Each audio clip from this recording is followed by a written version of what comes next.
rekan-rekan mahasiswa dan juga yang kami muliakan, Pak Nyoman Sadra, narasumber dari agama Hindu, dengan moderatornya Aditya Yuliantina.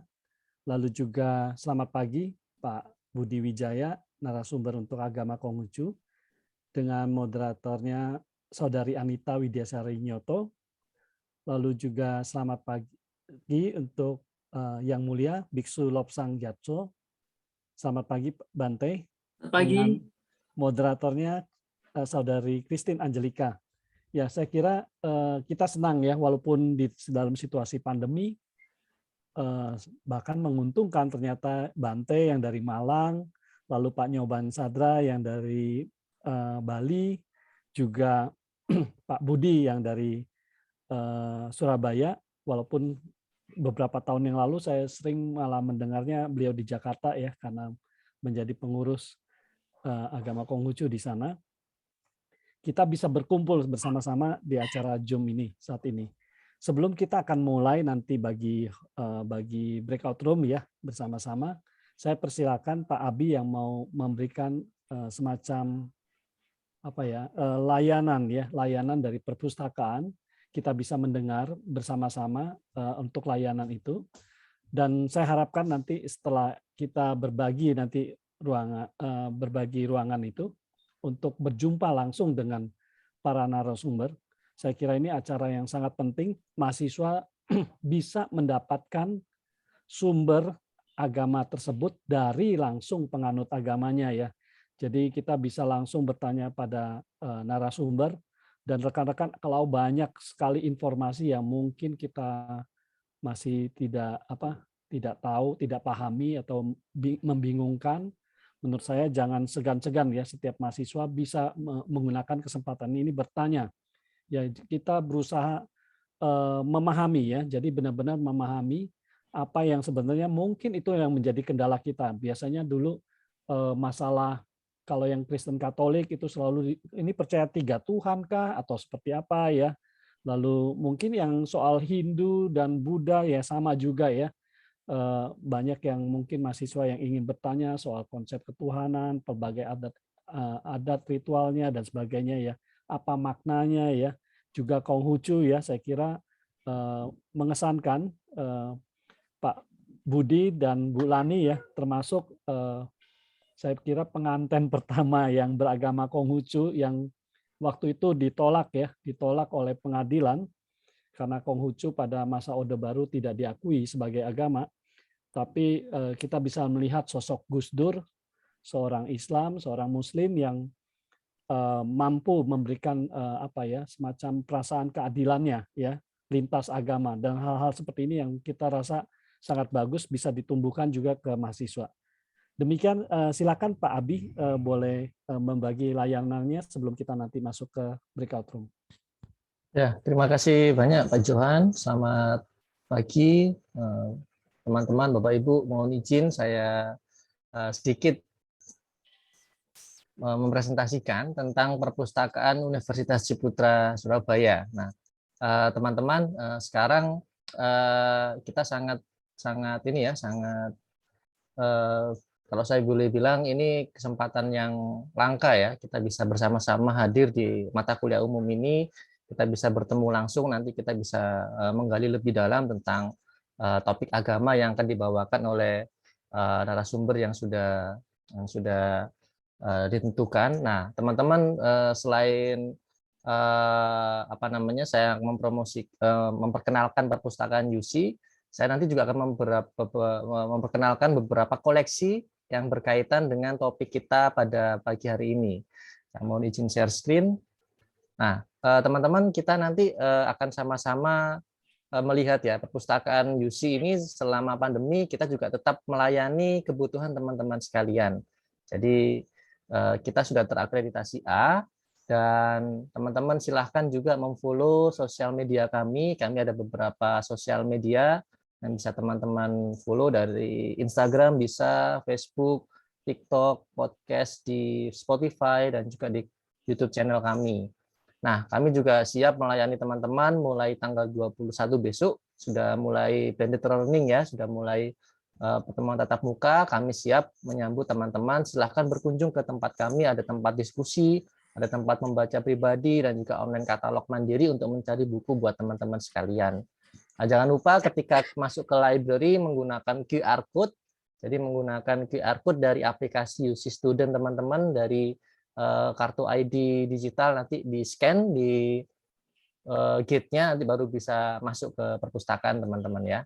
Nah, ini juga ada beberapa peraturan, jangan membawa makanan dan minuman di ruang koleksi. Kalau di ruang diskusi, library lounge, silahkan teman-teman sekalian bisa makan, berdiskusi, dan nongkrong ya, menunggu kelas dan mungkin setelah kelas begitu.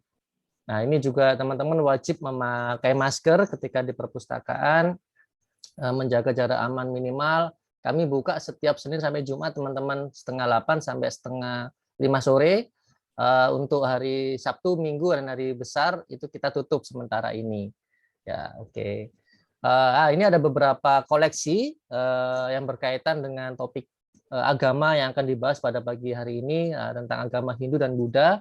Kami ada beberapa koleksi teman-teman ya, ada koleksi agama Hindu dan Buddha, lalu ada sejarah kebudayaan Indonesia pada masa Hindu Buddha, lalu ada si cacing dan kotoran kesayangannya, ini ditulis oleh Ajahn Brahm, ini seorang biksu teman-teman, ini juga sangat bagus bukunya. Lalu ada A Short History of Bali, Indonesian Hindu Realm, lalu Hindu Javanese, Tengger Tradition dan Islam, lalu Saput Koleng dalam kehidupan beragama Hindu di Bali, dan Asia Tenggara pada masa Hindu Buddha. Nah, ini juga ada koleksi tentang Konghucu teman-teman ya, ada buku karya Bu Sinta Devi ya, salah satu dosen juga di UC, itu tentang Bonbio, kelenteng Bonbio ya, benteng terakhir umat Konghucu. Lalu juga ada buku Memahami Konghucu sebagai agama. Lalu ada Sisu ya, kitab yang 4 kitab suci agama Konghucu, ada juga di perpustakaan UC. Ada juga buku tentang politik hukum pemerintah Indonesia terhadap agama Konghucu juga ada. Teman-teman yang ingin menggali lebih dalam, mendapatkan insight, mendapatkan referensi-referensi dari buku-buku tentang agama Hindu, Buddha, dan Konghucu, silahkan ya, kami sudah mempersiapkan koleksi-koleksi yang bisa memperkaya pemahaman teman-teman sekalian. Nah, ini teman-teman juga bisa mengecek koleksi lainnya yang ada di perpustakaan kami di online katalog kami di bit.ly _opak. Ya, silakan dicek. Nah, ini juga ada koleksi elektronik selain koleksi buku, koleksi fisik.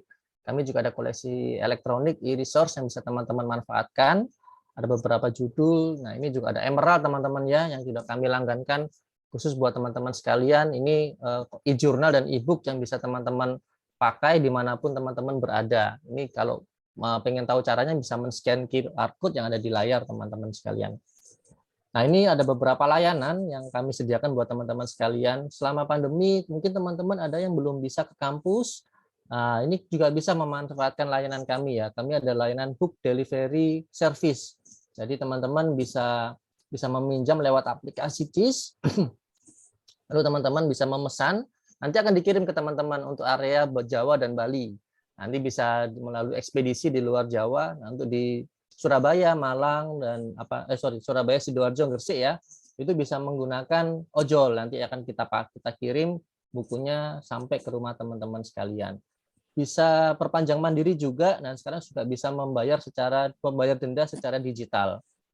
Nah, ini juga ada, kalau teman-teman ada rekomendasi buku yang belum ada di perpustakaan UC, silakan bisa mengusulkan ke kami, teman-teman yang skripsi biasanya ini, yang butuh buku referensi, ternyata di library nggak ada, nanti kita akan adakan, kita akan belikan, kita akan taruh di perpustakaan, silakan teman-teman pinjam.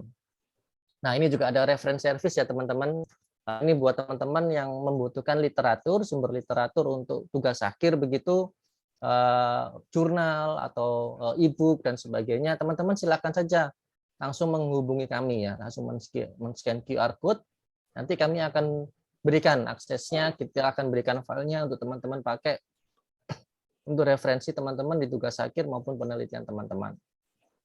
Nah, kita juga ada kelas nih, information literasi class, ada 3 topik yang kami tawarkan buat teman-teman tentang plagiarism, tentang reference management delay, dan juga optimalisasi MS Word buat teman-teman yang skripsi terutama ya. Ini penting sekali. Jadi teman-teman ada 3 topik, plagiarism, reverse management delay, dan juga optimalisasi MS Word bisa teman-teman manfaatkan. Bisa menyesuaikan jadwal teman-teman ya. Bisa 1 kelas, bisa 3 orang, 4 orang, bisa ke library ataupun online juga bisa. Nah, ini juga ada tugas akhir online, bisa teman-teman manfaatkan juga. Silakan mengakses di space.uc.ac.id. Kita juga ada cek Turnitin teman-teman ya. Silakan teman-teman kalau mau mengecek Turnitin bisa langsung aja men-scan QR code di layar. Teman-teman nanti kita akan layani teman-teman sekalian. Ada Refinitiv juga teman-teman. Ini Refinitiv ini adalah software yang isinya tentang pasar keuangan, data-data tentang keuangan, dan juga data-data tentang dinamika ini ya, saham dan sebagainya. Bisa teman-teman pakai data-datanya untuk lomba mungkin, atau mungkin juga untuk penelitian, tugas kuliah, dan juga mungkin untuk skripsi teman-teman sekalian. Oh ya, kita juga ada giveaway ya teman-teman, silakan mengikuti. Ini ada hadiahnya tote bag. Jadi tote bag ini nanti bisa teman-teman pakai kalau kuliah ya, bisa bawa laptop dan sebagainya, keren. Dari Konseva ini teman-teman bisa ikut aja, ini tata caranya gampang banget, bisa langsung diikuti buat teman-teman sekalian sampai tanggal 20 Maret besok ini ya teman-teman. Ayo jangan ketinggalan, nanti bisa ikutan, nanti kita akan undi, kita umumkan tanggal 21 Maret. Nah, kita juga ada event ya, hari Senin itu kita ada IG Live, ngobrol bareng Awardi ISMA 2021. Jadi ini adalah salah satu teman dari FTO, FTP ya, yang berhasil mendapatkan ISMA, yaitu kesempatan belajar 1 semester di luar negeri ya. Dia masuk di Daegu Metropolitan City di Korea ini teman-teman. Kita nanti akan ngobrol-ngobrol dengan Natasha, nanti kita juga teman-teman yang ingin ikutan ISMA ini sudah terbuka pendaftarannya 2022. Silakan ikut dan nanti bisa mendapatkan tips and trick bagaimana bisa mendapatkan ISMA 2022. Nanti kita juga ada ini teman-teman, surprise at library ya. Jadi teman-teman silakan berkunjung, nanti ada akan beberapa surprise ini buat teman-teman yang berkunjung dan memanfaatkan layanan maupun juga yang pinjam buku di library mulai tanggal 21 besok. Ya, mungkin itu saja sedikit dari perpustakaan. Saya kembalikan lagi ke Pak Johan. Terima kasih banyak, Pak. Terima kasih Pak Abi, layanan yang menurut saya sangat bagus ya buat mahasiswa sekalian walaupun di tengah pandemi saat ini. Nah, rekan-rekan, kita akan segera masuk ke breakout room. Saya usul nanti waktu di breakout room masing-masing ini kita biasakan ya di perkuliahan agama, kita boleh mendengar doa dari masing-masing agama yang berbeda. Saya anjurkan mungkin moderator bisa memberikan kesempatan ke para narasumber berdoa menurut agama Hindu, dan belajarlah kita yang bukan beragama Hindu bisa mendengar yang beragama Hindu, ataupun doa yang beragama Buddha walaupun kita bukan beragama Buddha. Demikian juga yang Konghucu. Ya, jadi silakan rekan-rekan masuk breakout room, nanti 10.30 kita akan selesai. Tidak perlu kembali lagi ke tempat ini ya.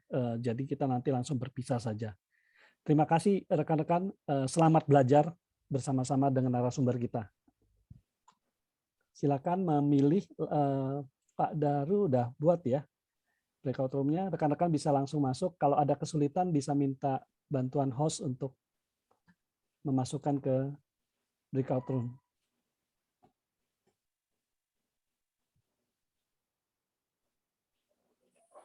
Silakan memilih ya, sesuai dengan topik yang ingin diketahui ya.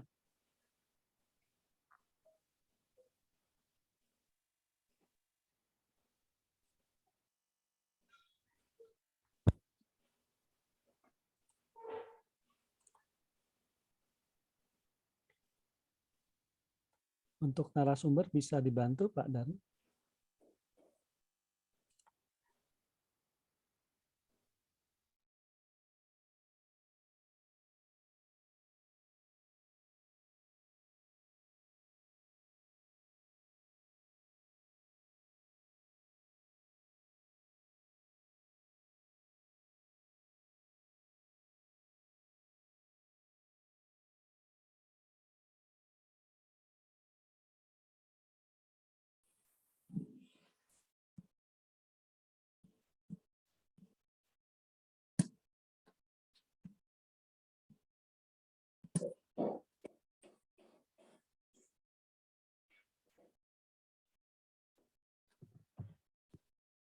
Baik, selamat pagi teman-teman dan selamat pagi yang mulia Biksu Lobsang Gyatso.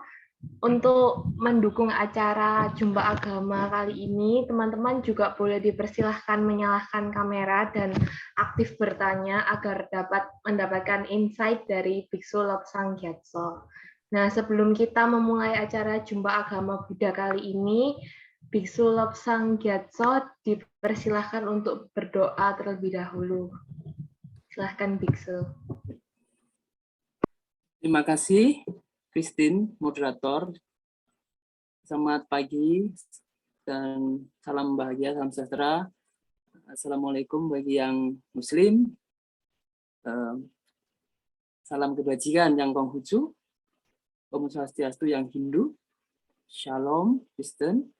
Semoga semuanya damai sejahtera. Jadi mari kita sama-sama mengheningkan batin kita.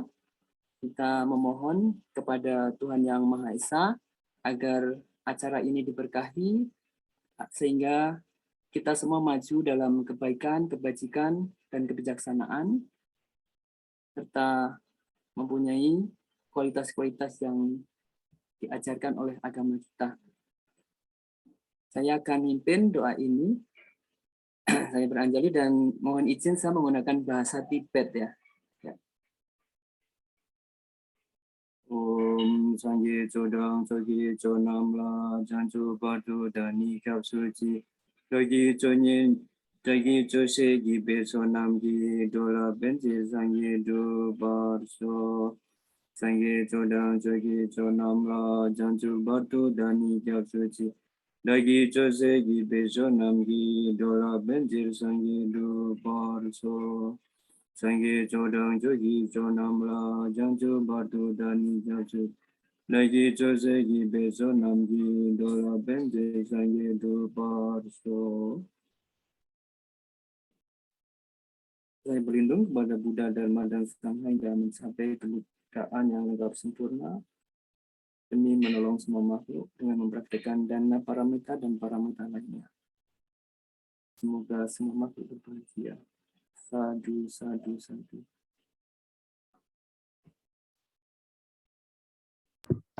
Baik, terima kasih Biksu atas doanya.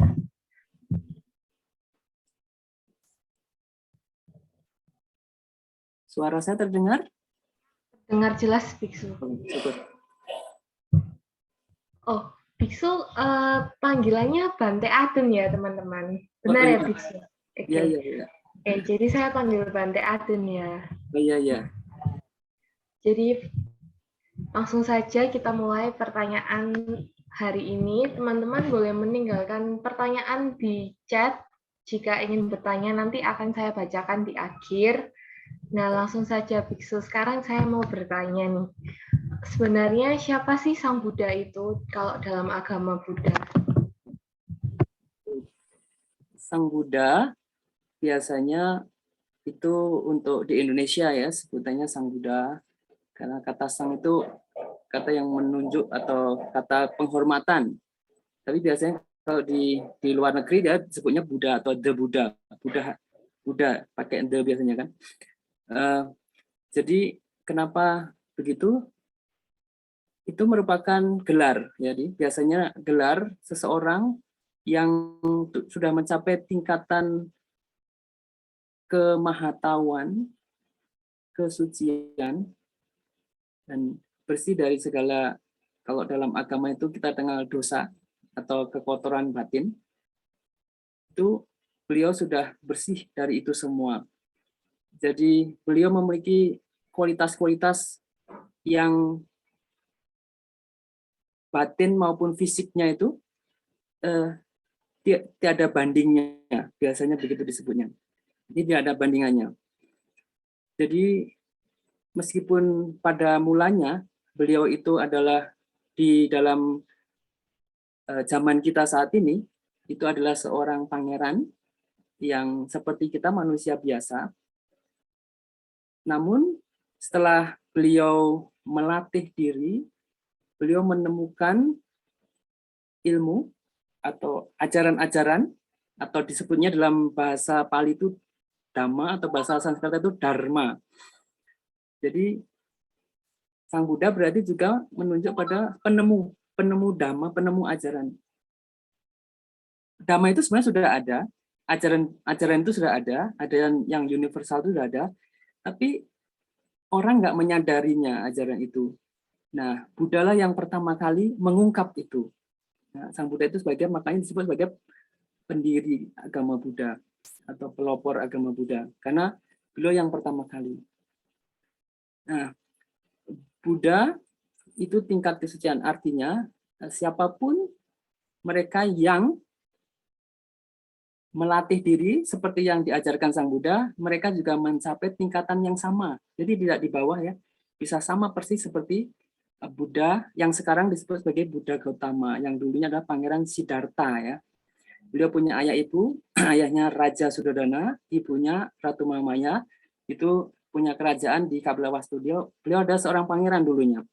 Jadi setelah beliau mempraktikkan atau melatih diri, mencari obat untuk mengatasi sakit tua lahir dan mati, jadi beliau akhirnya mengajarkan atau membabarkan dan menyebarkan ini melalui murid-muridnya juga, sehingga di Indonesia sekarang kita bisa mendengar, dan itu sudah terjadi 2.500 tahun lebih yang lampau ya. Jadi beliau berarti guru agama Buddha juga. Dan kami umat Buddha biasanya mempunyai, kalau di Katolik itu ada credo, kalau di Islam itu ada syahadat. Itu Buddha itu adalah salah satu yang menjadi rujukan tempat kami untuk istilahnya dalam Buddhis itu bertisarana, atau bahasa Palinya itu tisarana, bahasa Sanskertanya trisarana.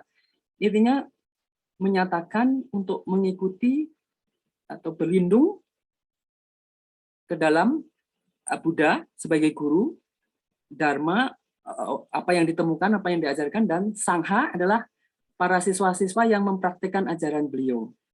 Jadi ketika seseorang ingin menjadi seorang Buddhis, biasanya secara formal mereka harus bertisarana untuk berlindung pada salah satunya adalah ke Sang Buddha. Jadi syarat agama Buddha kalau misalnya secara tradisional itu adalah berlindung. Tapi juga ada pandangan bahwa Buddha itu pengertiannya adalah kesadaran. Buddha itu sesuatu atau orang yang sadar. Maknanya begitu. Artinya siapapun yang sadar, dia punya bahasa Inggrisnya itu mindfulness, dia menyadari secara objektif, sesuatu dilihat dengan objektif, jadi tidak dipengaruhi oleh egoisme, atau kebencian, atau kemelekatan. Dia hanya melihat sebagaimana adanya, seperti seorang peneliti yang mengamati sebagaimana adanya, maka kesadaran itulah yang mengamati sebagaimana adanya, itu yang murni, itulah yang tidak tercemar oleh kebencian, kemelekatan, ketidaktahuan. Itulah juga disebut juga Buddha. Artinya di sini dalam hal ini Buddha itu berarti kesadaran, artinya siapapun meskipun dia KTP-nya bukan Buddhis, ketika dia membangkitkan hidup yang penuh berkesadaran, maka dia ada atau sesuai dengan ajaran Buddha, dan dia mempraktekkan hidup berkesadaran seperti yang Buddha ajarkan, dan Buddha mengetahui ini, dan kita juga bisa mengetahui ini bahwa ini baik, ini tidak baik. Kita hanya melihat atau menyadari itu, kemudian mengikuti apa yang beliau ajarkan, meninggalkan yang tidak baik, kemudian mengembangkan yang baik. Nah, seperti itu. Jadi banyak pengertian dari Buddha itu. Dan bagi umat Buddha biasanya itu adalah suatu makanan sehari-hari bagi batin untuk senantiasa merenungkan Sang Buddha, artinya melakukan kontemplasi bahwa Buddha ini adalah guru para dewa dan manusia. Ya, karena beliau mempunyai murid tidak hanya manusia, tapi murid-muridnya itu adalah di alam-alam dewa, atau di dalam agama-agama yang bukan Buddhis itu disebut surga. Di alam-alam surga, murid-murid beliau juga mengajar. Karena apa? Beliau punya ibu. Ibunya itu setelah 7 hari itu meninggal dan terlahir di surga Tusita. Dan ketika beliau belum mencapai Buddha, beliau tidak bisa pergi ke surga itu. Lalu, maaf, baterainya mau habis.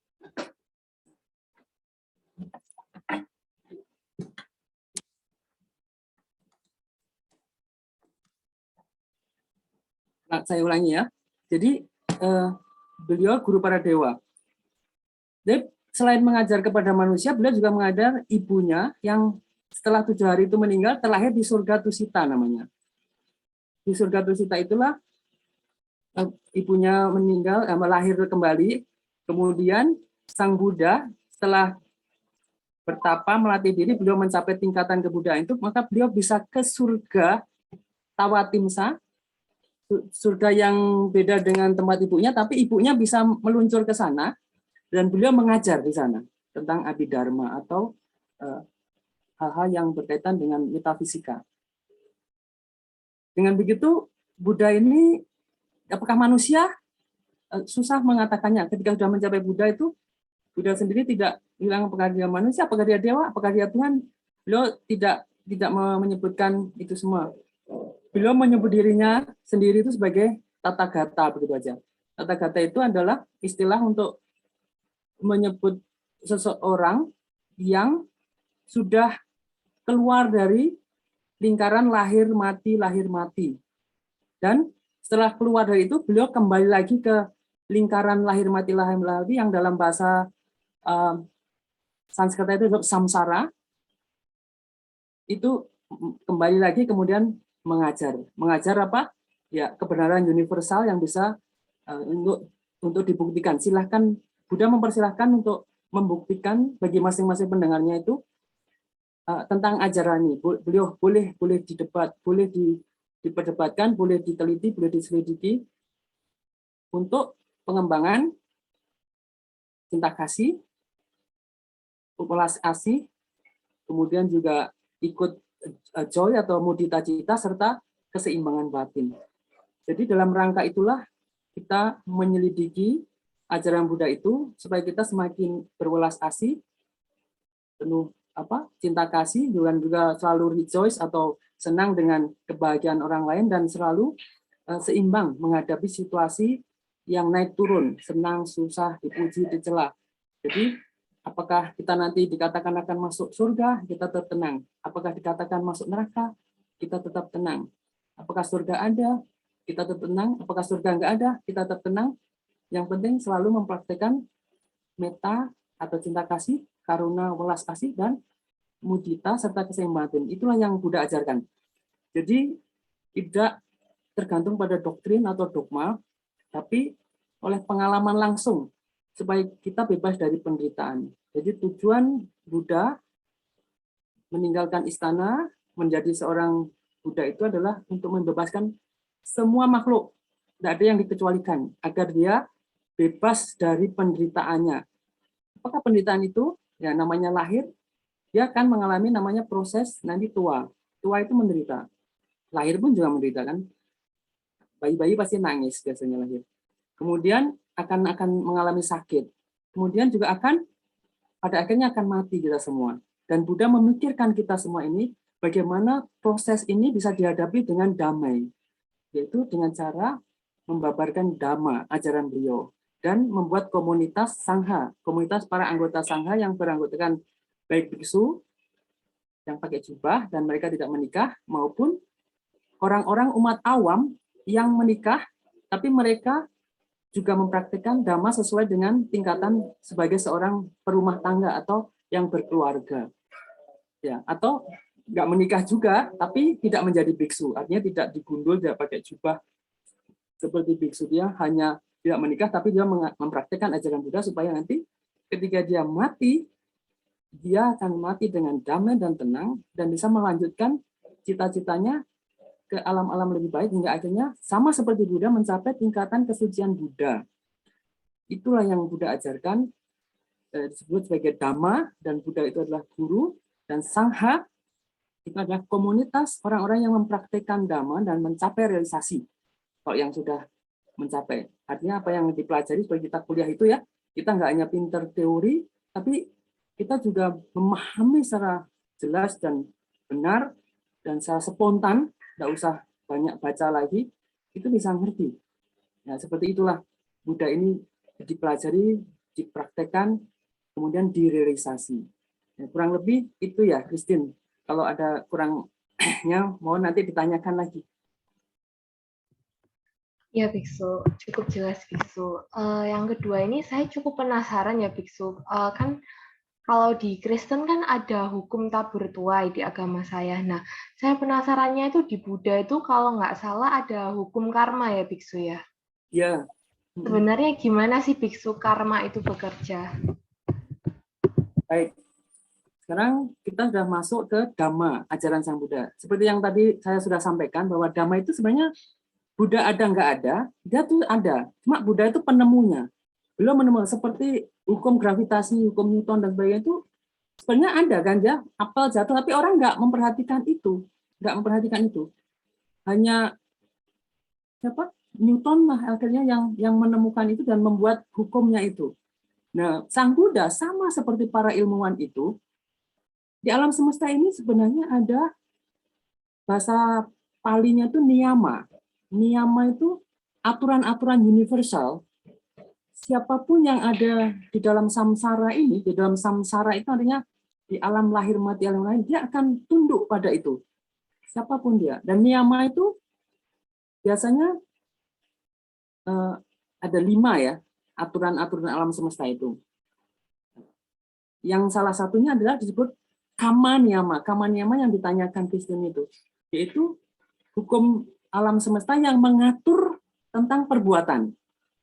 Nah, karma atau kama bahasa Pali, karma bahasa Sanskerta, itu artinya perbuatan. Nah, kalau misalnya orang nggak percaya, saya nggak percaya pada karma loh. Masa kamu nggak percaya sama perbuatan? Kamu kan berbuat sesuatu. Misalnya berbuat itu bisa lewat mana? Lewat tubuh jasmani, pakai tangan dan pakai badan kita.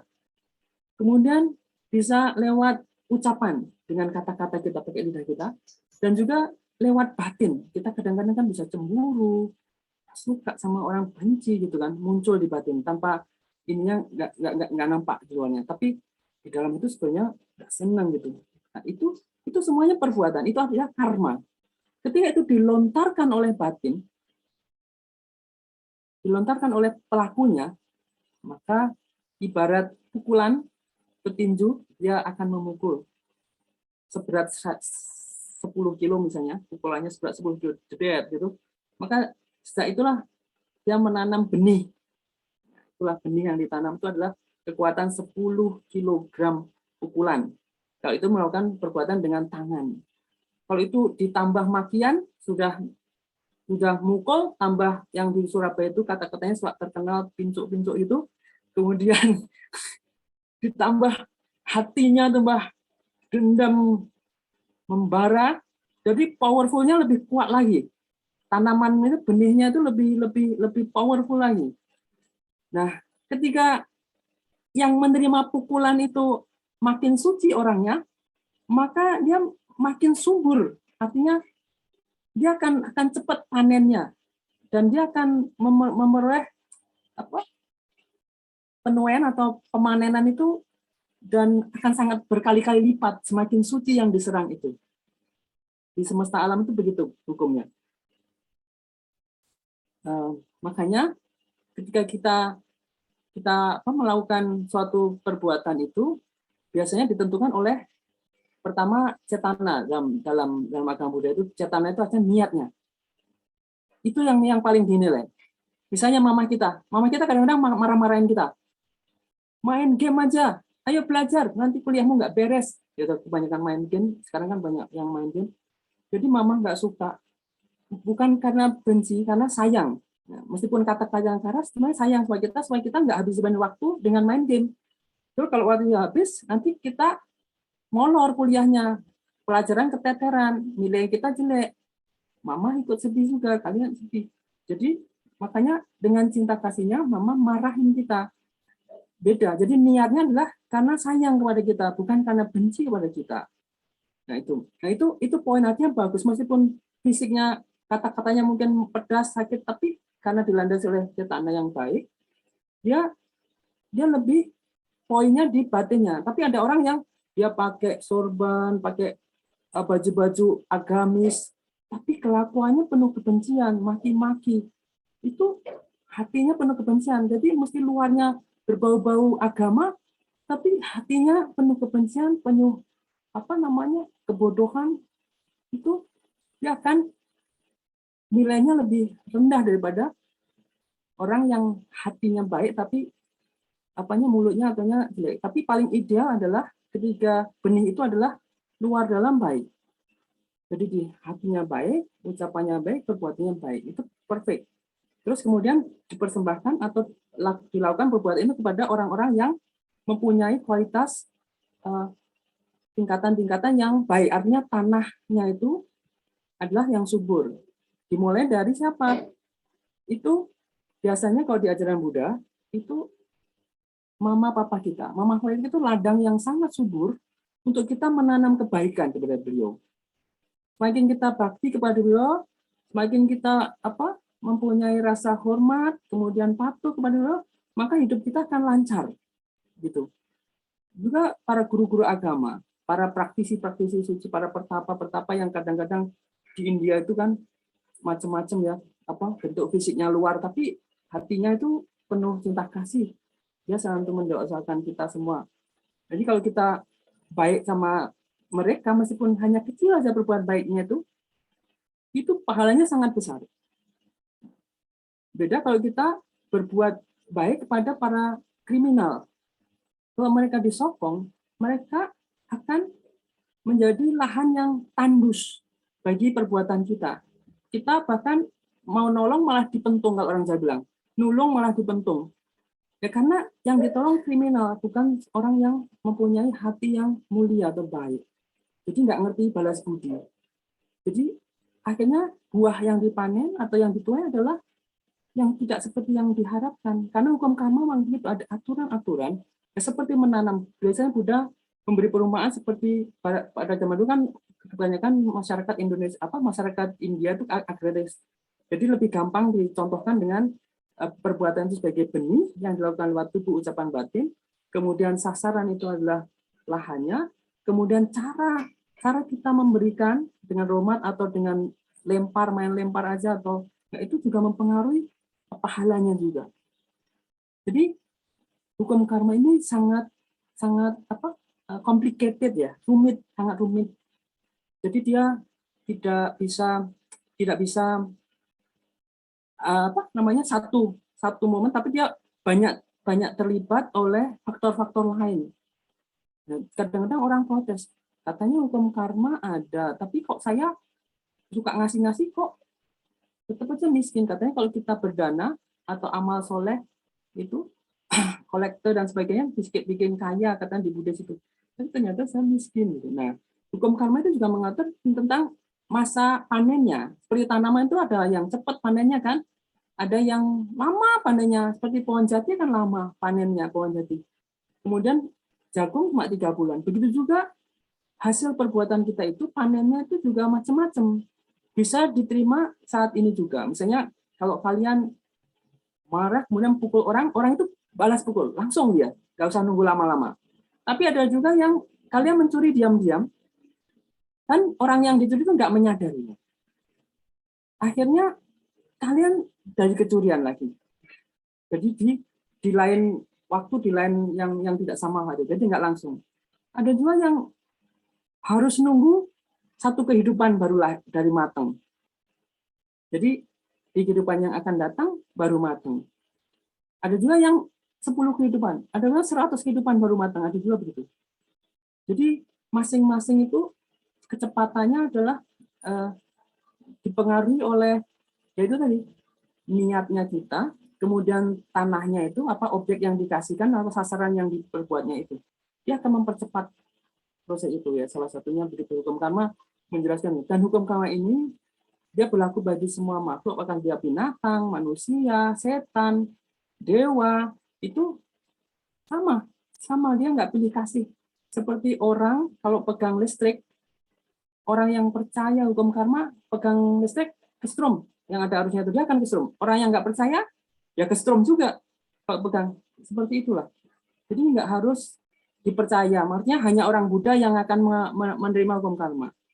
Terus juga ada pandangan-pandangan salah bahwa orang-orang itu suka bilang, oh itu karma, karma. Jadi seolah-olah karma itu hanya yang jelek, ya. Itu Ahok di penjara dan sebagainya itu karena karma, misalnya. Ya sesuatu yang jelek aja yang disebut karma itu. Padahal karma itu menurut agama Buddha ada kusala karma dan akusala karma. Artinya kusala itu yang baik, karma baik, dan akusala itu adalah karma yang tidak baik. Kusala itu baik, akusala tidak baik. Dan juga karma netral. Jadi ada yang baik. Yang baik itu apa? Misalnya kalau kita menggunakan ucapan itu kita tidak bohong. Kita menggunakan mulut kita dengan tidak bohong itu berarti kusala. Kalau kita kebalikannya berbohong berarti akusala. Nah, kemudian memfitnah juga pakai mulut kan.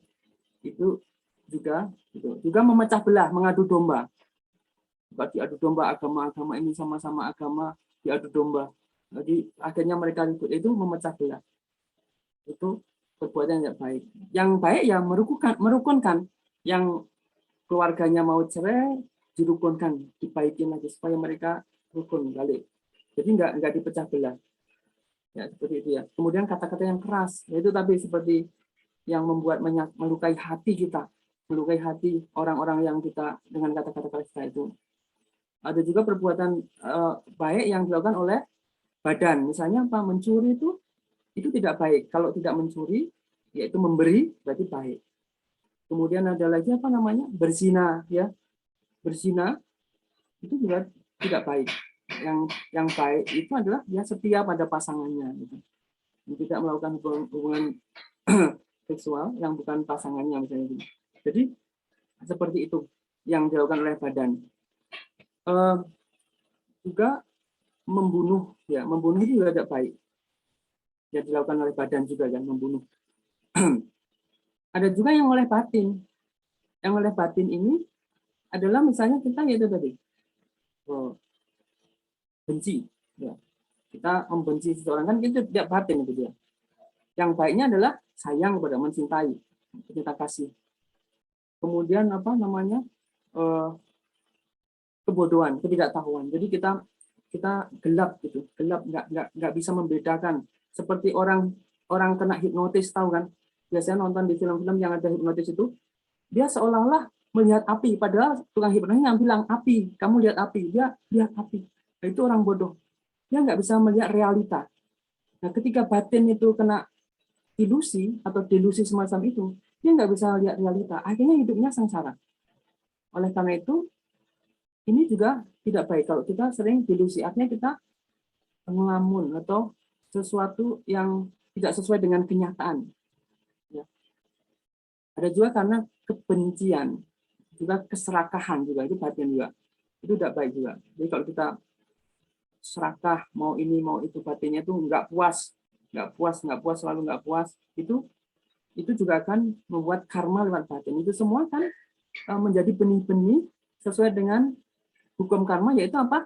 Siapa pembuat kebaikan, maka kebahagiaannya yang diterima. Siapa pembuat ketidakbaikan atau kejahatan, maka dia akan punya penderitaan. Itu pasti hukum karma itu aturannya begitu. Jadi tidak mungkin sebaliknya. Jadi tadi misalnya ada yang berdana atau menyumbang dan sebagainya, tapi dia belum menerima panen, itu bukan berarti dia nggak ada, tapi belum panen saja. Belum ada, harus sabar, nanti entah diterimanya di kehidupan yang akan datang gitu. Bisa jadi begitu. Karena yang dikasih itu mungkin kekuatan lahannya atau kesuburannya itu nggak subur banget. Jadi harus nunggu lama panennya dan nggak disiram dan sebagainya. Nah, disiramnya itu dengan doa-doa yang baik. Jadi kita selalu memancarkan semoga semua makhluk berbahagia. Itu juga membantu panen kita supaya lebih cepat gitu juga.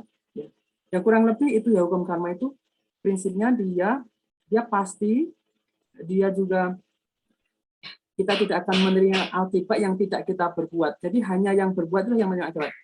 Dan perbuatan ini tidak bisa hilang begitu saja. Apapun yang kita lakukan, dia akan menjadi benih dan dia tidak bisa hilang begitu saja. Ya. Jadi pukulan 10 kilo tadi, ketika ketika nanti bagaimana bisa menghilanginya itu kita harus berlatih menjadi tahan pukul. Jadi ketika karma itu datang, jadi kita dipukul 10 kilo, beda rasanya kalau kita dalam keadaan lemah, gitu. Kalau kita sudah melatih diri, minum vitamin, imun dan sebagainya, ketika itu datang kita sudah kebal dengan pukulan yang kita lakukan dulu 10 kilo. Jadi kita nggak merasakan penderitaan kalau kita dalam keadaan lemah. Jadi caranya begitu. Dan yang keempat itu satu benih yang ditanamnya dia akan berkembang biak. Dia akan seperti biji mangga. Biji mangga kan satu. Benih itu satu. Didiamkan nanti dia tumbuh, dia panennya kan banyak. Begitu juga apapun perbuatan kita, begitu kita lakukan, dia otomatis dia laten, dia akan beranak pinak. Oleh karena itulah kita harus hati-hati dengan apapun perbuatan kita, baik ucapan, hati maupun badan, agar itu melindungi kita. Karena pelindung kita adalah ya perbuatan kita itu. Perbuatan apa? Perbuatan yang kusala karma, yang baik. Dan yang membawa penderitaan apa? Ya perbuatan kita apa itu? Aku salah karma yang tadi contoh-contohnya sudah saya sebutkan. Ya begitu Kristen kurang lebih tentang hukum karma. Tadi biksu kan sempat berkata ya kalau perbuatan baik atau perbuatan jahat kita itu pukulannya nggak langsung dapat ya. Nah, apa ada hubungannya sama reinkarnasi? Jadi kayak reinkarnasinya ketika di kehidupan yang ini kita jahat, kita bunuh orang, kita benci sama orang, apakah itu akan dipanen ke kehidupan setelahnya, kehidupan setelah kita reinkarnasi? Baik. Jadi tadi sudah saya katakan memang tidak melulu setelah kehidupannya akan datang kan, bisa saat itu juga kan. Tadi ada misalnya kita marah kemudian mukul, bisa dibalas dipukul langsung kan saat itu juga. Ada yang nanti beberapa jam, ada beberapa hari, beberapa bulan, beberapa tahun baru panen kan. Ada juga yang nunggu kelahirannya akan datang. Nah, berarti kita sudah masuk penemuan Sang Buddha tentang di semesta raya ini rupanya ada aturan namanya apa? Perpindahan, atau seperti seorang musafir atau pejalan itu, kita itu ibaratnya kita itu adalah para pelancong atau pejalan. Artinya kita sekarang mengendari apa? Kendaraan manusia. Nah, Sang Buddha menemukan rupanya di semesta raya ini kendaraan itu dibagi menjadi 6. Artinya batin kita itu bisa apa namanya berlanjut berkesinambungan ke selain manusia, dia bisa nanti setelah mati bisa ke yang lebih rendah. Yang lebih rendah itu apa? Masuk neraka. Jadi semua agama juga mengajarkan ya, ada neraka kan. Itu penemuannya Buddha. Jadi ketika orang sangat berbuat jahat, dia nggak bisa langsung panen saat itu. Ada muridnya Buddha itu, muridnya Buddha, iparnya juga bahkan apa namanya paling sakti, tapi beliau nggak suka sama Buddha, sama gurunya. Karena apa ya, nggak suka lebih terkenal. Karena Buddha lebih terkenal, muridnya lebih banyak, dekat dengan para raja. Jadi dia iri, dikatakan begitu. Kemudian beliau menghasut raja supaya membunuh Buddha. Nah, akibat perbuatannya itu, tapi Buddha nggak terbunuh. Buddha hanya kakinya luka keluar darah. Karena Buddha ini orang yang suci, makhluk yang suci, jadi sosok yang suci, tokoh yang suci. Jadi meskipun hanya keluar darah dikit aja, itu menghasilkan dia masuk ke neraka yang paling kerak-keraknya neraka. Meskipun dia murid Sang Buddha, meskipun dia biksu pakai jubah. Karena dia kebenciannya menyerang Sang Buddha, mau membunuh, tapi Buddha nggak bisa dibunuh, dia hanya bisa dilukai saja. Jadi dilukai, tinggal keluar darah, dan itulah akhirnya masuk neraka. Di kelahiran berikutnya dia terlahir di alam rendah. Alam yang paling rendah, nerakanya neraka yang paling rendah. Murid beliau ini dikenal sebagai Bante Dewadatta. Ya.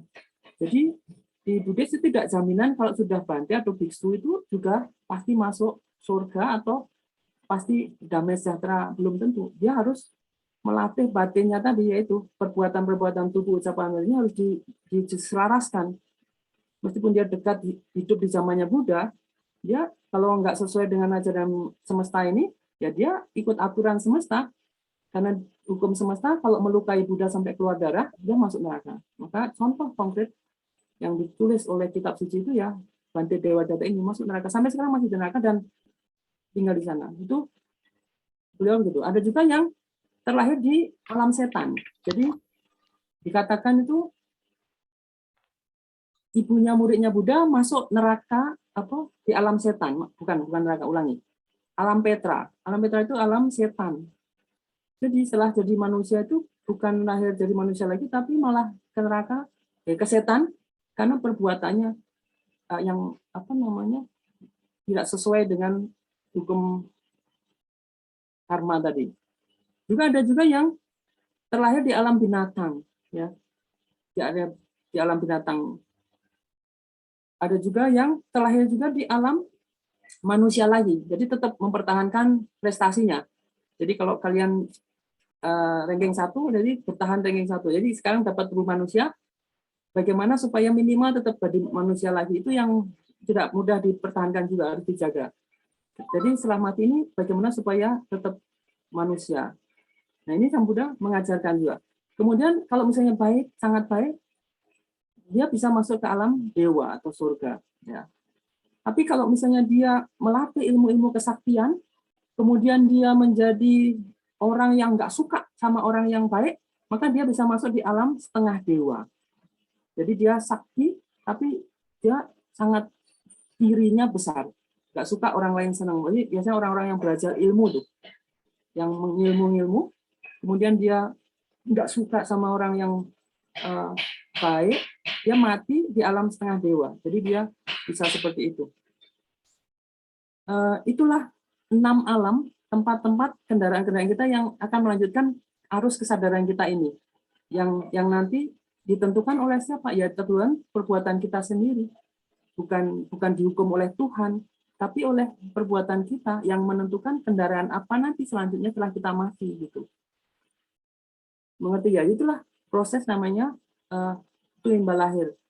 Jadi kita tidak pindah, tapi dia mengalir, arus kesadarannya terus berlanjut ke alam-alam yang 6 itu. Nah, ya. Terus di antara 6 itu juga ada namanya alam bardo, alam antara. Ibaratnya kalau kalian terbang ke luar negeri, atau nggak usah ke luar negeri, misalnya kalau ke daerah luar Jawa itu harus transit di Jakarta, ya seperti transit gitulah dulu. Nah, transit di sana itu namanya alam bardo gitu tuh. Mereka nunggu doa-doa dari orang-orang yang menyayangi mereka. Jadi kalau orang-orang menyayangi mereka kirim doa untuk mereka, tadinya mereka harusnya masuk neraka, nggak jadi masuk surga akhirnya. Gara-gara didoakan oleh orang-orang keluarganya, anaknya, ibunya, bapaknya mendoakan, banyak mengirim doa untuk mereka, sehingga mereka nggak jadi ya. Jadi di alam namanya alam bardo. Nah ini hanya berlaku 49 hari.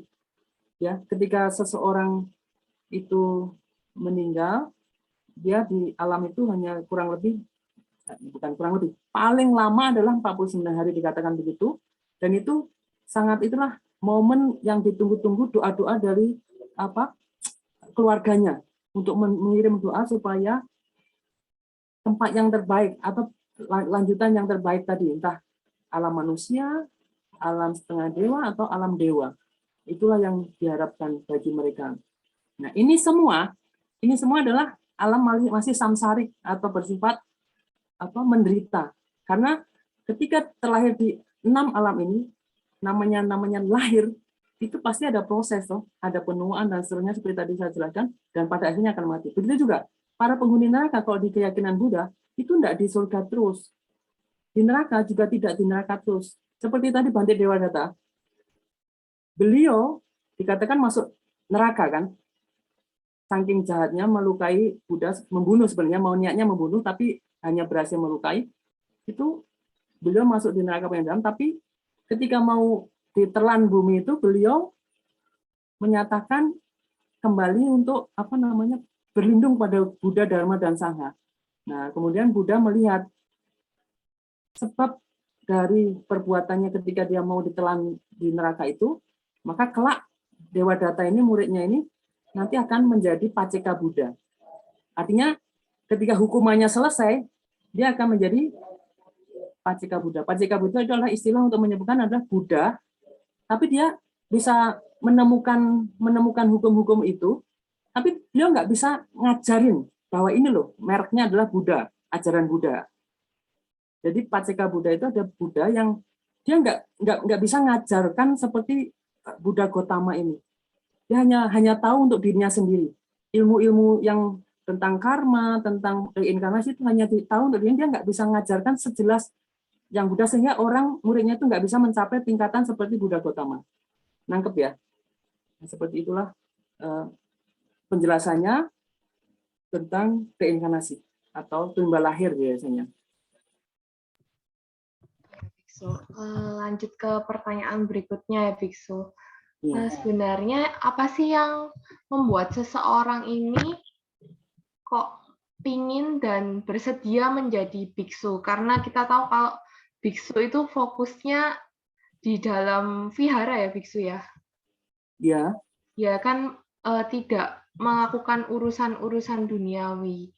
Nah, itu apa sih, panggilan apa sih yang membuat orang bersedia menjadi biksu? Dan kalau Bante Aden sendiri itu mengapa kok mau memutuskan menjadi biksu? Ya, baik.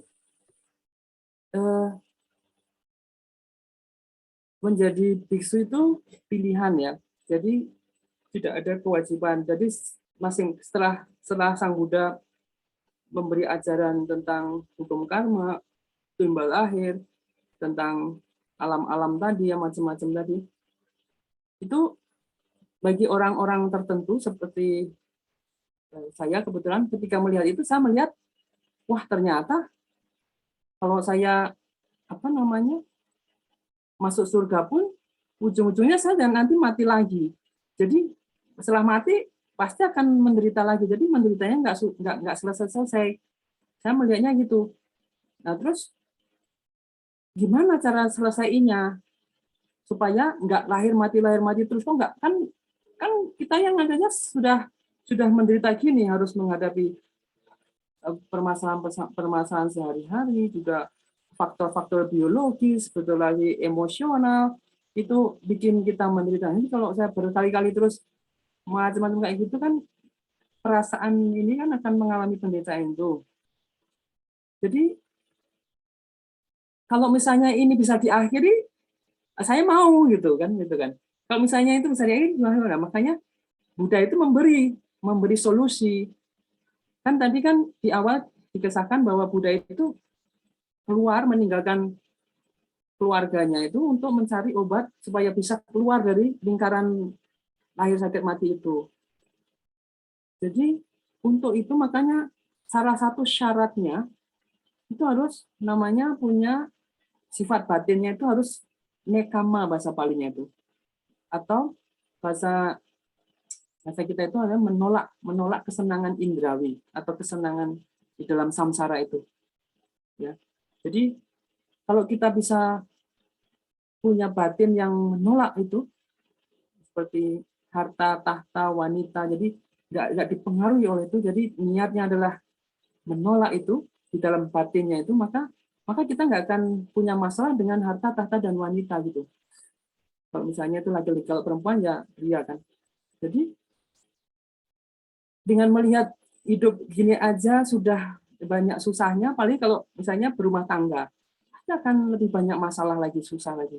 Dan ini, jadi ini kalau saya pikir kasihan juga, nanti anaknya punya anak, nanti anaknya akan menderita lagi. Kok kasihan ya, jadi wah mending berarti nggak usah berkeluarga, jadi nggak menciptakan kelahiran baru. Kalau nggak menciptakan kelahiran baru, nggak menciptakan penderitaan baru bagi sosok itu. Nah, pikirnya begitu, yang muncul di dalam batin saya begitu. Dan mengikuti jejak Sang Buddha, makanya caranya yaitu pakai jalan cepat. Sebenarnya Sang Buddha menyediakan dua jalan, berumah tangga juga boleh dan tidak berumah tangga. Jadi jalan cepat, maksudnya kita mengurangi beban-beban itu dengan cara tidak melakukan sebab-sebabnya. Maksudnya sebab-sebabnya misalnya kita nanti akan harus ngurusi anak, harus ngurusin istri, antar jemput, ini itu macam-macam. Jadi kan berkurang kalau kita pakai jiwa. Otomatis saya fokus melatih batin kita supaya kita bisa selaras dengan dharma, sehingga kita secepatnya bisa mengakhiri kotoran batin kita dan pada akhirnya mencapai tingkatan seperti yang Sang Buddha capai. Jadi ini sebenarnya pilihan ya.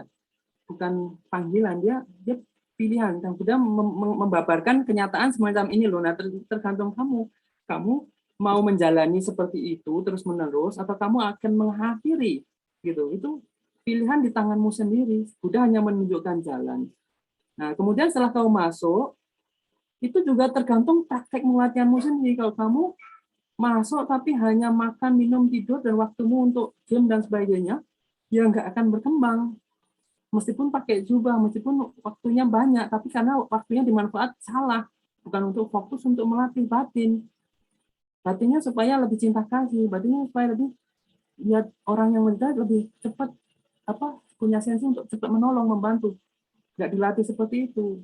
Malah cuek-cuek ya, akhirnya ya meskipun pakai jubah nggak berguna seperti Dewa Data yang meskipun pakai jubah ya batinnya penuh kecemburuan, nggak suka sama kesuksesan gurunya dan sebagainya, jadi nggak ada gunanya juga. Jadi sebenarnya itu tergantung keadaan kita, melatih bagaimana kita melawan kemalasan kita, bagaimana kita melawan gangguan-gangguan biologis yang mengganggu kita atau psikis, supaya kita tetap seimbang, kemudian tetap maju semampu kita selangkah demi selangkah mengikuti anjuran Buddha itu. Jadi intinya saya ingin mencapai, kalau saya ya pribadi ingin mencapai yang Buddha capai itu loh. Kok bisa itu? Dulu saya itu orangnya sangat pemarah ya, marah sih, gampang sekali marah. Bikin orang tua itu susah. Kalau saya punya kemauan, orang tua harus punya. Kalau enggak, saya akan protes dan pokoknya bikin seorang tua. Jadi akhirnya saya setelah mendengar ajaran Buddha itu kok bisa ya? Buddha itu beliau ada satu sutanya itu, suta Karania Metasutta, boleh dicek di Google, Karania Metasutta namanya. Itu yang merubah saya. Jadi jadi pemarah jadi berkurang banyak. Yaitu beliau mengatakan, janganlah karena marah dan benci membuat orang lain celaka. Nah, itu kata-kata itu sangat mengena ke saya, karena waktu itu saya sangat marah dan kalau benci itu mendoakannya itu supaya orang lain celaka, itu sangat kuat. Jadi ini ternyata ada orang yang nggak marah dan benci dan nggak mendoakan orang lain supaya celaka loh. Ini saya sangat heran waktu itu. Ternyata ada orang baik di dunia ini ya. Maksudnya ada loh, saya pengen seperti itu. Nah, itulah yang menginspirasi saya, itu Karania Metasutta. Coba kalian baca, itu sangat bagus sutanya ya, direnungkan. Itu ya, Christine ya. Iya, Bante Aden, ini ada dari Felicia Margaret bertanya di kolom chat. Selamat pagi, saya ingin bertanya, apakah ada hal-hal yang sering disalahpahami terkait agama Buddha oleh orang-orang baik yang penganut agama Buddha maupun bukan?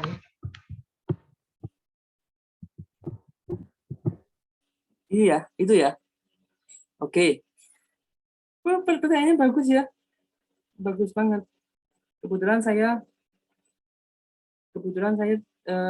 punya ini ya, punya catatan, nanti bisa kalian cek. Jadi ceritanya misalnya tentang Tuhan. Sang Buddha itu kadang-kadang oleh orang itu dianggap Tuhan. Nah, ini kesalahan. Dalam pengertian Tuhan pencipta. Jadi seolah-olah Buddha itu menciptakan yang bikin susah kita gitu.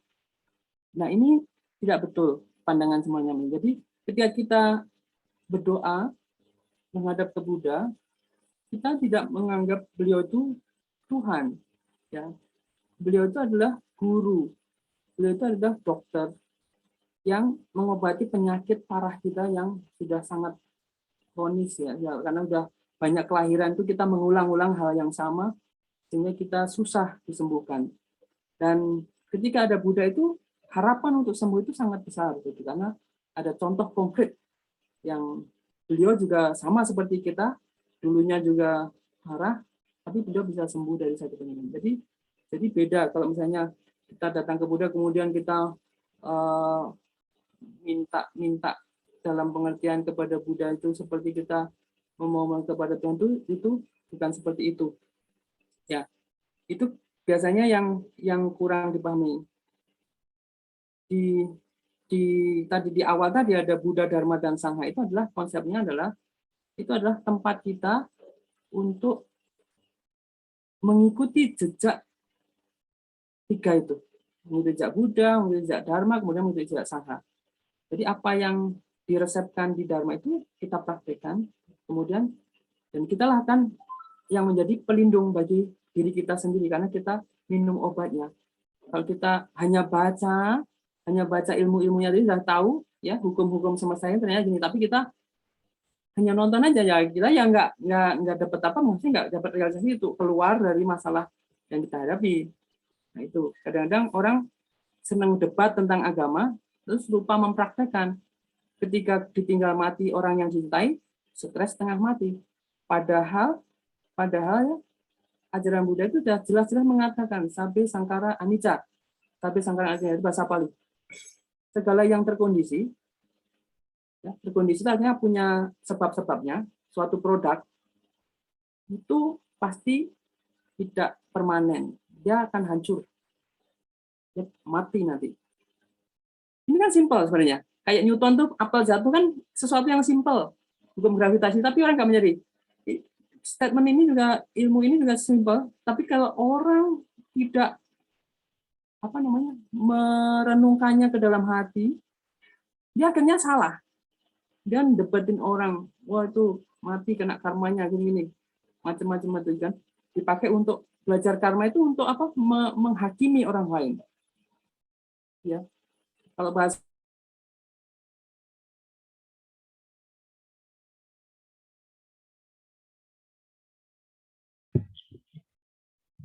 Maaf Bante, nge-lag Bante internetnya Bante.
Nah, tadi sempat gangguan ya Bante ya internetnya. Ya, maaf.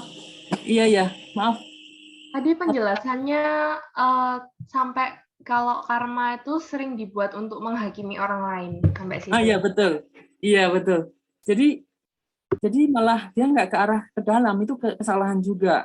Jadi harusnya belajar karma itu dia harus lihat dirinya. Jadi ucapan hatinya itu apa. Jadi yang paling penting itu adalah niatnya, Mbak. Jadi ketika mengawali sesuatu, ketika kita bangun pagi tidur itu, apa yang kita bangkitkan di pagi hari itu? Umumnya kan kita langsung pegang HP kita kan, lihat WA yang masuk. Jadi nggak tenang dulu, duduk. Ini waktuku berharga, aku masih dikasih hidup. Aku punya dosa-dosa yang belum aku minta ampun kepada Tuhan. Aku harus minta ampun dan supaya aku menghentikan itu.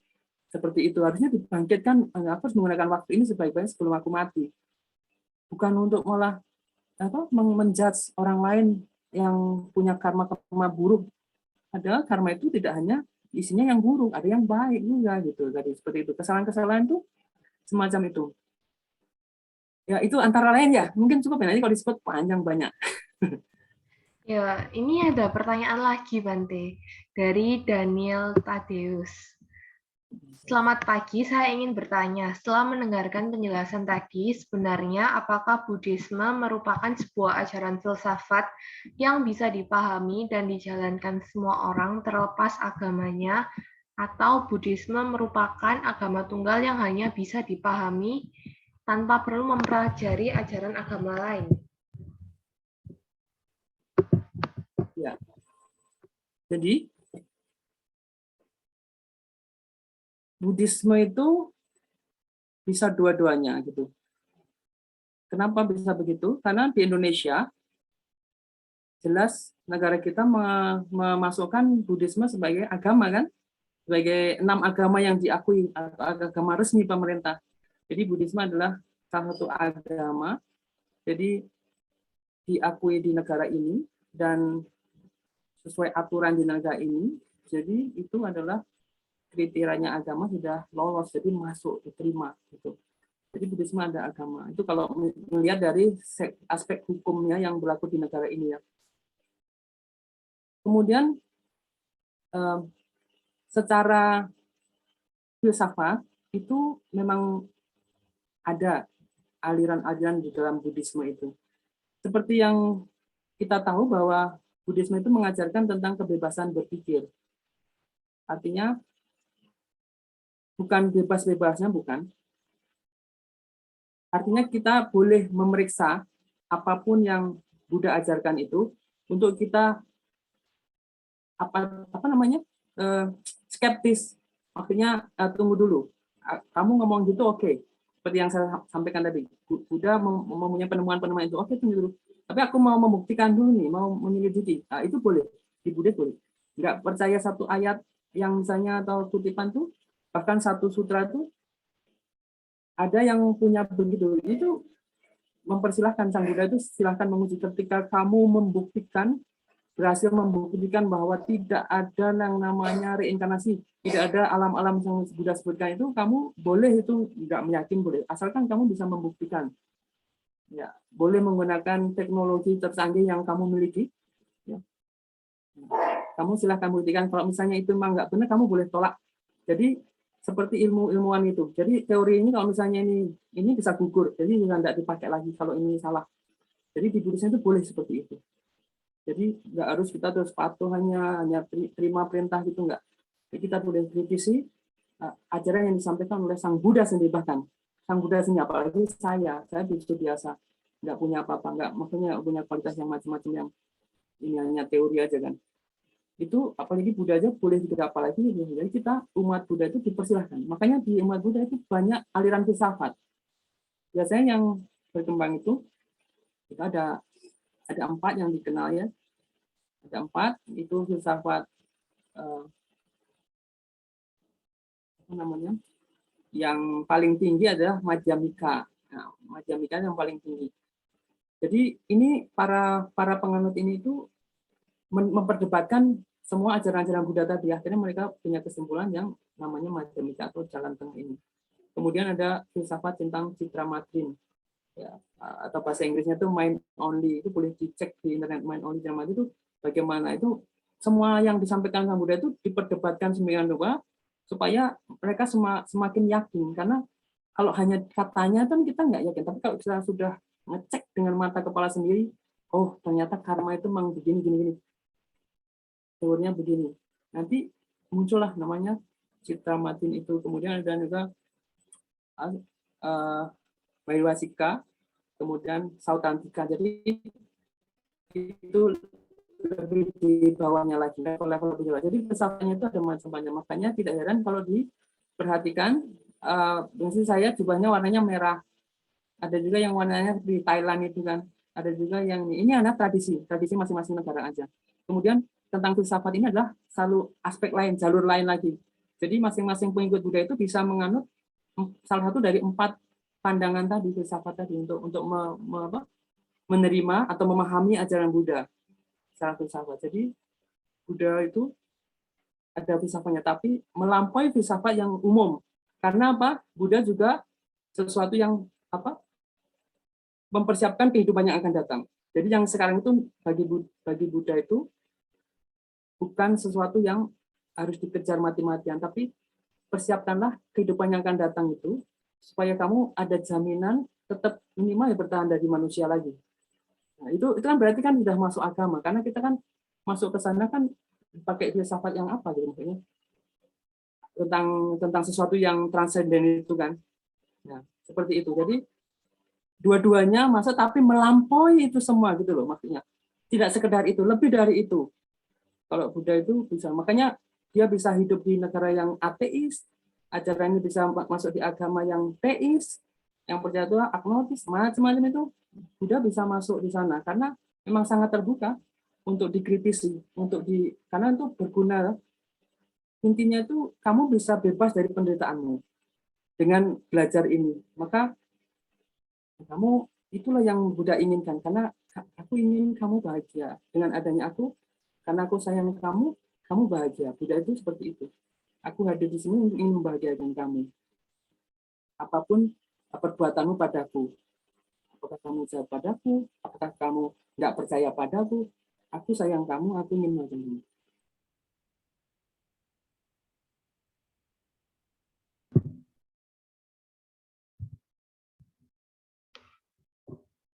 Halo, Bante. Internetnya nge-lag ya?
Oh ya teman-teman, mau mengingatkan lagi, nanti di akhir acara kita ada sesi foto bersama Bante Aden ya. Terima kasih.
sempat menyebut mindfulness ya Bante ya. Nah, sebenarnya apakah ada hubungannya meditasi yang ada dan dilakukan umat Buddha sama mindfulness itu sendiri, Bante? Ya, baik.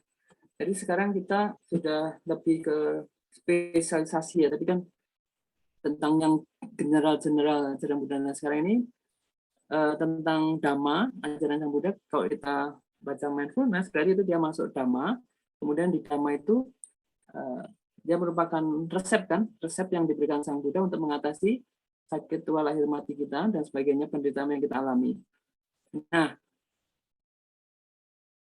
Buddha memberi jalan itu disebut 8 Arya, jalan Arya ya.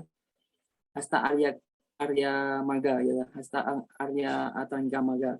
8 jalan Arya berunsur 8 ya. Jalan Arya berunsur 8 atau 8 jalan mulia, biasanya terjemahannya begitu yang umum. Nah, di 8 jalan mulia itu kalau diringkas itu menjadi 3 saja, yaitu kemoralan atau sila, kemudian meditasi atau konsentrasi, sila samadhi, kemudian kebijaksanaan apanya. Nah, kemoralan atau sila ini adalah resep yang diberikan Sang Buddha yang pertama, kemudian yang kedua itu adalah meditasi atau konsentrasi, yang bahasa aslinya adalah samadhi, itu pemusatan pikiran, pemusatan itu titik fokusnya pada satu hal. Fokus itu maksudnya samadhi itu bagi keadaan yang hanya fokusnya pada satu objek terserap dengan terpusat gitu. Ya. Kemudian banyak. Jadi untuk bisa keluar dari penderitaan yang tadi saya ceritakan itu di alam-alam itu adalah lahir mati itu, syarat utama itu harus punya panya rupanya. Karena kita kena ilusi, delusi. Jadi apa yang kita kejar itu sebenarnya nggak ada, kenyataannya nggak ada, tapi kita di dalam pikiran itu dihantui oleh pikiran kita sendiri, seolah-olah kayak terhipnotis itu ngejar sesuatu yang nggak ada terus. Jadi akhirnya mengalami penderitaan itu gitu. Misalnya maksudnya nggak ada itu gimana?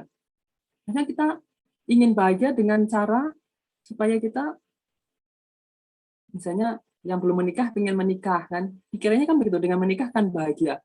Tapi kenyataannya setelah menikah itu awal penderitaan baru gitu. Dan sebagainya. Nanti rentetannya panjang kalau direnungkan.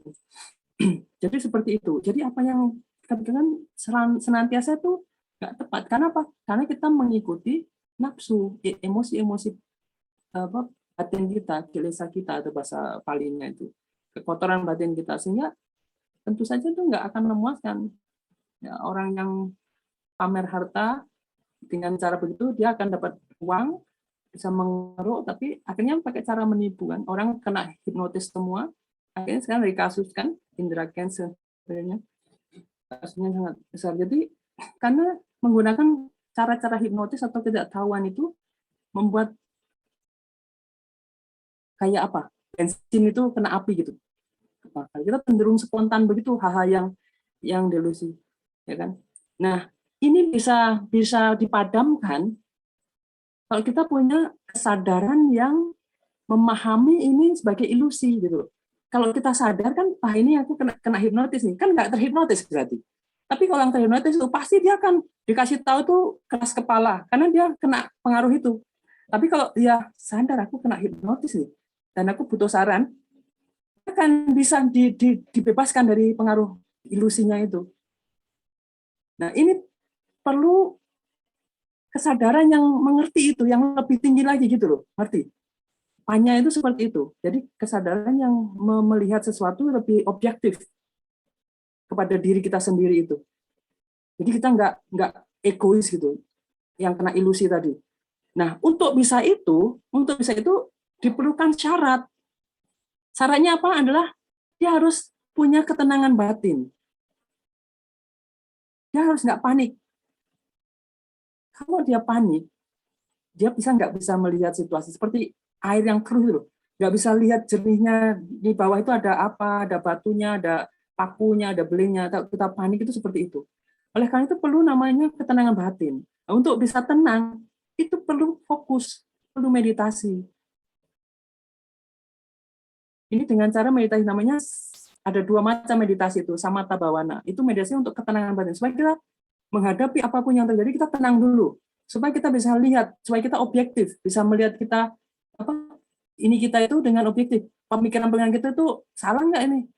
Sehingga kita nggak terhipnotis seperti tadi ngikutin yang nggak jelas, yang hanya sebenarnya tipuan-tipuan itu, mau kaya sebenarnya ditipu. Nah, seperti itu. Karena kita nggak objektif, karena serakah ingin terus itu. Nah, kalau kita sudah bisa mindfulness, menyadari ini, oh ini Aden ini mau ini nih, dia suka itu nih. Kalau kita tahu dengan seperti maling ketahuan kan, maling diteriaki loh, maling tuh, dia lari kan. Begitu juga kalau kita punya egoisme, keserakahan ini disadari, diketahui, dia akan mengkeret, dia akan enggak mengkeret tuh, dia akan ciut nyali, dia akan wah ketahuan deh saya gitu, mau menghipnotis, menerkam dia, nggak tahu. Makanya itu perlu mindfulness itu di situ. Itu adalah latihan untuk supaya bisa punya mindfulness adalah meditasi, latihan fokus, memperhatikan apa? Kalau di bahasa Jawa itu ada namanya mandeng grono, mepet babagan hawa songo. Nah, itu kalau di Jawa ada istilahnya itu. Mandeng grono. Mandeng itu adalah melihat itu memfokuskan pada hidung, kemudian mepet babagan hawa songo. Mepet bangetnya menutup pintu apa nafsu yang lewat telinga, lewat mata, lewat hidung, dua hidung, lewat mulut, lewat kemaluan gitu ditutup. Jadi hanya fokus ke satu objek, yaitu apa? Nafas yang kita bawa kemana-mana ini. Kita sadar nafas masuk sebagian nafas masuk, nafas keluar sebagian nafas keluar. Hanya sadar itu aja, hanya ngamati aja. Maka kita akan menutup 9 lubang yang bisa menghipnotis kita, yang bisa kita memancing kita, membakar nafsu kita, membakar kebencian kita dan sebagainya. Ya, karena kita fokus pada yang netral, yaitu nafas. Gitu. Nah itulah meditasi seperti itu latihannya. Jadi di Jawa sudah nenek moyang kita sudah mempraktekannya itu. Ya. Kemudian untuk bisa tenang juga itu tentu saja kita nggak punya masalah dengan etika kan. Kalau kita bermasalah dengan hukum, bermasalah dengan hukum adat dan sebagainya kan kita mesti akan dibuat nggak tenang. Kemudian kita punya sesuatu yang disimpan, dirahasiakan, sebenarnya kita jahat dan sebagainya, tapi orang-orang mengira kita baik, kita membohongi banyak orang, itu hati nurani kan pasti nggak tenang juga aslinya dia. Kalau seperti itu dia kemoralannya nggak jelas. Makanya perlu pengakuan bahwa kita melakukan ini itu, jadi mengakui kepada orang-orang yang suci, orang-orang yang dipercaya, dan minta ampun saat bertobat supaya bisa berubah gitu. Dengan kemoralan ini maka kita bisa lepas karena nggak hal ditutupin, jadi kita sudah clear. Seperti kalau di Lebaran itu saling memaafkan, menjadi nol. Jadi kita mengakui kesalahan-kesalahan itu sehingga kita tidak ada yang ditutupi lagi. Kemudian kita bisa meditasi fokus kepada yang damai tadi, yaitu misalnya keluar nafas, sehingga kita pada akhirnya punya kesadaran karena sering dilatih, sehingga kita gampang dimengaruhi oleh emosi saat yang meletup itu, kita hanya melihat aja dan kita kembali ke ketenangan. Itulah mindfulness seperti itu. Jadi mengajak supaya kita mempraktikkan metta, welas asih, karuna, kemudian cinta kasih, juga mudita, bahagia melihat orang lain sukses. Kemudian juga kita tetap tenang seimbang. Apakah kita dalam keadaan senang atau susah, kita tetap sadar dan iling bahwa kita sekarang sedang susah, kita sedang dan tidak terpengaruhnya, ya tenang aja. Itu pasti itu berubah. Segala sesuatu yang punya sebab pasti akan berakhir seperti yang Buddha ajarkan sampai sangkar anicca. Jadi seperti itu ya. Meditasi itu jadi sangat penting kalau kita mau hidup damai, hidup tenang dengan diri kita, dengan situasi, dengan di luaran kita.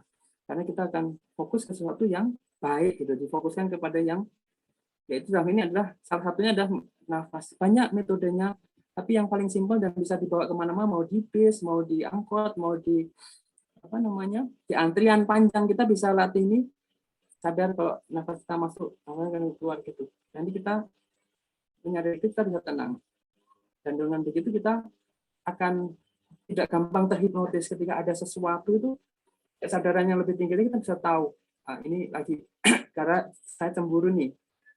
Nah, si cemburunya jadi lari, dia ketahuan dia mau bikin cemburu kita.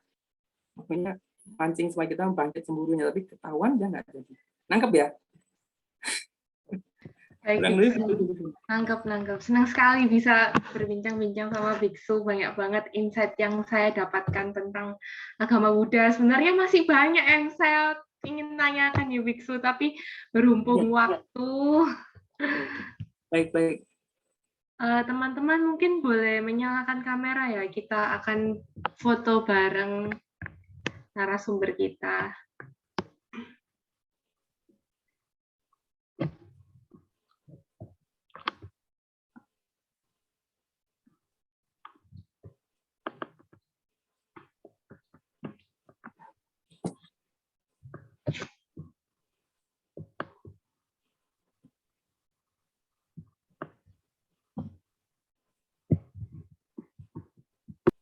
Oke, semua yang bisa on cam ya.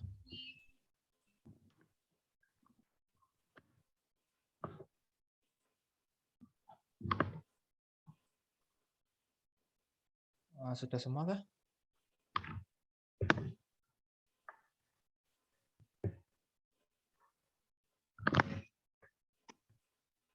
Oke, ke foto ya.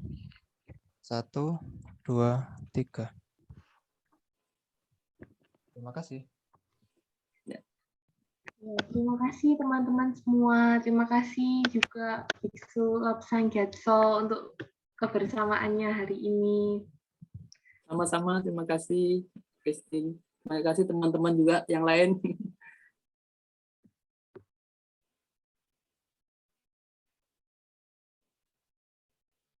Udah kita live ya berarti ya? Boleh live. Iya, Pak. Iya. Boleh live. Terima kasih, Pak. Ya, terima kasih. Selamat semuanya sehat-sehat selalu dan ya memperoleh berkah yang terbaik untuk kalian semua ya. Ya, amin, Pak. Terima kasih, Pak. Sama-sama. Terima kasih.